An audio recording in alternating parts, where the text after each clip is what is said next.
यंदाची आषाढी यात्रा ही विक्रमी भरणार असल्याचा अंदाज आता प्रशासनानं व्यक्त केलाय। सुरक्षेच्या दृष्टिकोनातून भाविकांच्या गर्दीवर नजर ठेवण्यासाठी विठ्ठल रुक्मिणी मंदिर परिसर, चंद्रभागेचा वाळवंट आणि प्रदक्षिणा मार्ग, दर्शन रांगेसह अनेक ठिकाणी जवळपास 150 सीसीटीव्ही कॅमेरे बसवलेले आहेत आणि याचाच आढावा घेतलेला आहे आमचे प्रतिनिधी माऊली डांगे यांनी। बघूयात।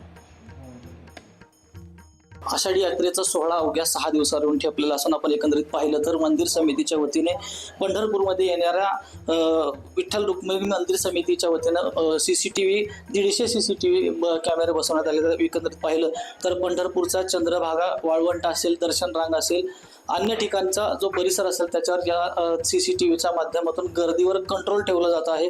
आपण पाहिलं तर आता मी मंदिर समितीच्या सीसीटीव्हीच्या कंट्रोल रूममध्ये आहे आणि त्याचे जे प्रमुख घागरे आहेत आपण त्यांच्याकडून जाणून घेणार आहोत।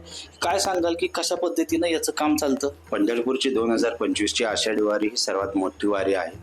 यामध्ये 20 ते 25 लाख भाविक आपल्या ह्या यात्रा सोहळ्यासाठी येण्याची शक्यता आहे। त्या अनुषंगाने श्री विठ्ठल रुक्मिणी मंदिर समितीचे सहअध्यक्ष औसेकर महाराज, सर्व सदस्य, कार्यकारी अधिकारी शेळके सर आणि श्रोत्री सरांनी ज्या सूचना दिलेल्या आहेत तसेच त्यांच्या मार्गदर्शनाखाली आपण हे नियंत्रण कक्ष उभा केलेला आहे। या नियंत्रण कक्षामध्ये जवळजवळ 150 कॅमेरे बसवण्यात आलेले आहेत। यामध्ये मंदिर परिसर, कचरा शेड, वाळवंट भाग तसंच आपले जे काही भाविक दर्शन रांगेत उभा आहे पावली त्यांच्यावरती निरीक्षण करण्यासाठी, लक्ष ठेवण्यासाठी, कोणताही अनुचित प्रकार घडू नये यासाठी आपण हे सगळे कॅमेरे बसवलेले आहेत। आपण पाहिलं तर आषाढी यात्रेच्या गर्दीवर नियंत्रण ठेवण्यासाठी दर्शन रांगेत कुठे घुसखोरी होते का, चेन स्नॅचिंग होते का, याच्यावर कंट्रोल ठेवण्यासाठी मंदिर समितीच्या वतीने 150 कॅमेराचं सीसीटीव्ही कॅमेराचं कंट्रोल रूम बनवण्यात आलेलं आहे। माऊली डांगे, पुढारी न्यूज, पंढरपूर।